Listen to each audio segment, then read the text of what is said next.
লোকসভা নির্বাচনে উত্তরবঙ্গের সমস্ত কেন্দ্রের তৃণমূল প্রার্থীদের সমর্থনের কথা জানালো কামতাপুর রাজবংশী পরিষদ ও নাগাশিয়া কিষাণ আদিবাসী সমাজ। তাদের সমর্থনে কিছুটা হলেও বাড়তি অক্সিজেন যোগাবে তৃণমূল প্রার্থীদের। স্বাধীনতার 7 শতক পরে উত্তরবঙ্গের রাজবংশী সম্প্রদায়ের প্রচুর সমস্যা রয়েছে। বিজেপি বা অন্য কোনো দল তা না ভাবলেও রাজবংশী সম্প্রদায়ের উন্নয়ন নিয়ে সবচেয়ে বেশি তৃণমূল সরকারই ভেবেছে বলে দাবি করলেন কামতা রাজবংশী পরিষদের সভাপতি রাহুল বর্মন। আর সেই উন্নয়নের কথা মাথায় রেখে এবার পরিষদের তরফে তৃণমূলকে সমর্থন জানাচ্ছেন তারা। এই বিষয়ে তৃণমূলের রাজ্য নেতৃত্বের সঙ্গে আলোচনা হয়েছে বলে জানান এদিন। অন্যদিকে দার্জিলিং লোকসভা কেন্দ্রের তৃণমূল প্রার্থী গোপাল লামাকে সমর্থনের কথা জানালো নাগাশিয়া কিষাণ আদিবাসী সমাজ। শুক্রবার সাংবাদিক বৈঠকে এমনই সিদ্ধান্তের কথা জানানো হয় সংগঠনের পক্ষ থেকে। সুশীল নাগাশিয়া জানান, বিজেপি কেন্দ্রে ক্ষমতায় থাকলেও তাদের উন্নয়ন নিয়ে কোনো ভাবনা দেখায়নি। অন্যদিকে তৃণমূল তাদের উন্নয়ন নিয়ে আশ্বস্ত করেছে, সেই কারণে লোকসভা নির্বাচনে তৃণমূলকে সমর্থনের ভাবনা তাদের।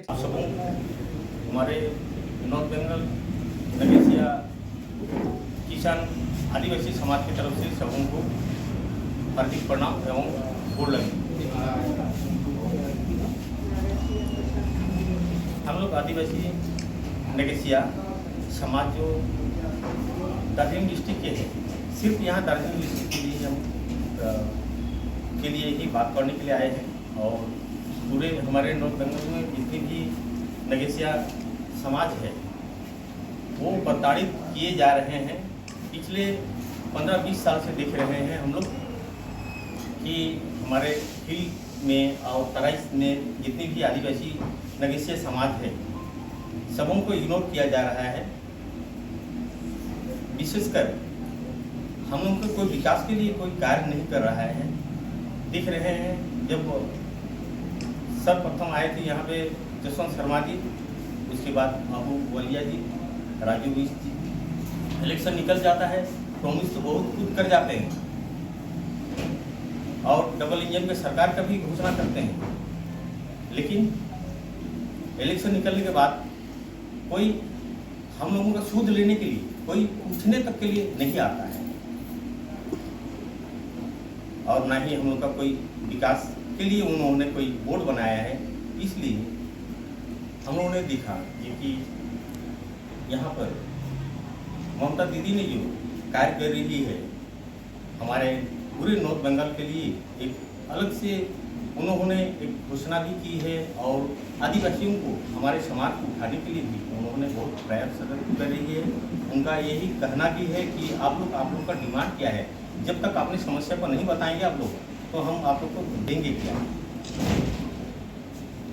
तो इस बार हम लोगों ने जिस तरह दीदी के बातों को सुनकर इनके काम को देखकर हम लोग आगे आए हैं। हमारे समाज की उन्नति किस तरह हो, यही हम दीदी ममता दीदी से यही निवेदन करते हैं कि हमारे समाज को भी देखें और की तरह जो पार्टी आप तक आया और आश्वासन देकर गया, लेकिन हम लोग जहाँ थे वहीं भी हम लोग पड़े हुए हैं।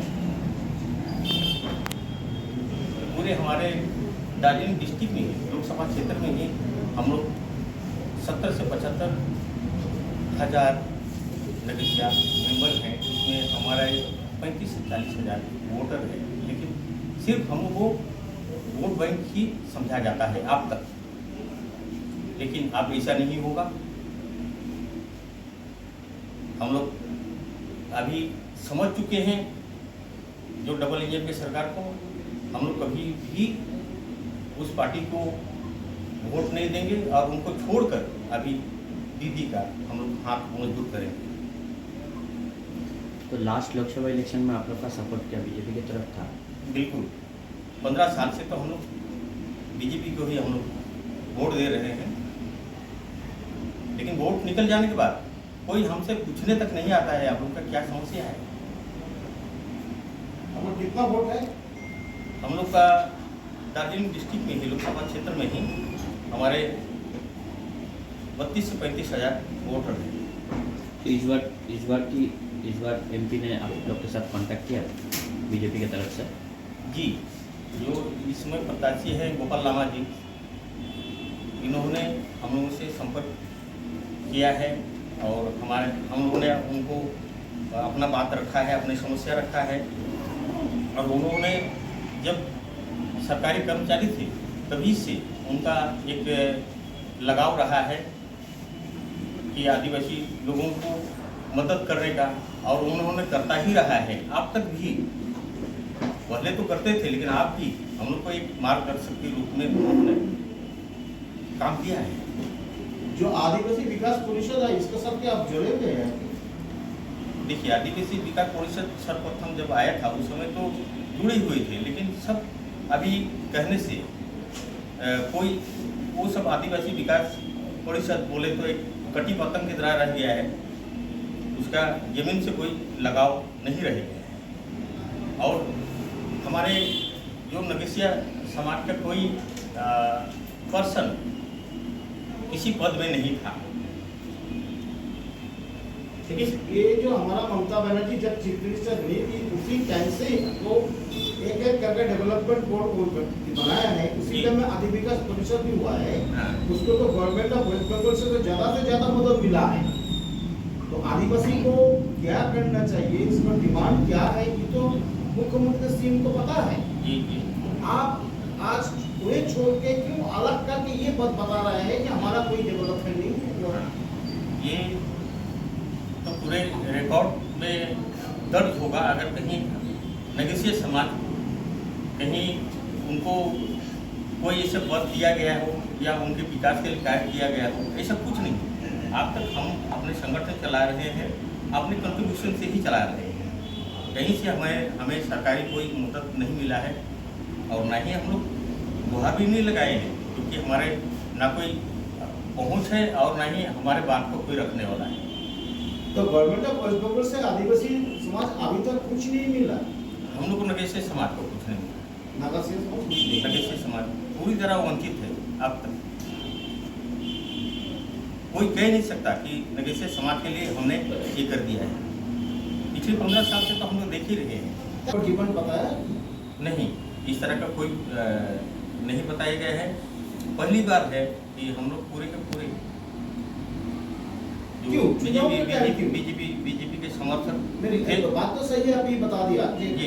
पिछले चुनाव में बीजेपी को साथ दिया, वो कोई आपको देखा नहीं है, इसलिए आप बीजेपी छोड़ के आप तृणमूल में आते हैं। जी। लेकिन मेरा सवाल ये है, आप क्यों तृणमूल के साथ जुड़ने के लिए, सपोर्ट देने के लिए चुनाव का टाइम क्यों? पहले तो ममता बनर्जी तो फ्रीक्वेंटली नॉर्थ बंगाल में आते हैं, नक्सलवाड़ी अगल बगल में घूमते ही हैं, तो उसी टाइम आप क्यों नहीं उनके साथ भेंट करके आपकी डिमांड नहीं बताया? जी, आपका कहना बिल्कुल सही है। उस समय शुरू से लोकसभा हो, विधानसभा हो, हम लोग कमल फूल को ही समर्थन करते रहे हैं, इसलिए वहाँ तक जाने का हम लोग का कोई औचित्य नहीं बनता है, और ना ही हम लोग गए हैं इसलिए। और इस समय जो गोपाल लामा जी से जुड़े तब से उन्होंने हम लोग को एक आश्वासन दिया है, एक मार्गदर्शन अभी भी कर रहे हैं, इसलिए उनके ऊपर विश्वास है कि हम गोपाल लामा जी को ही समर्थन। आपने बोला कि पहले 2 चुनाव में आप बीजेपी को जो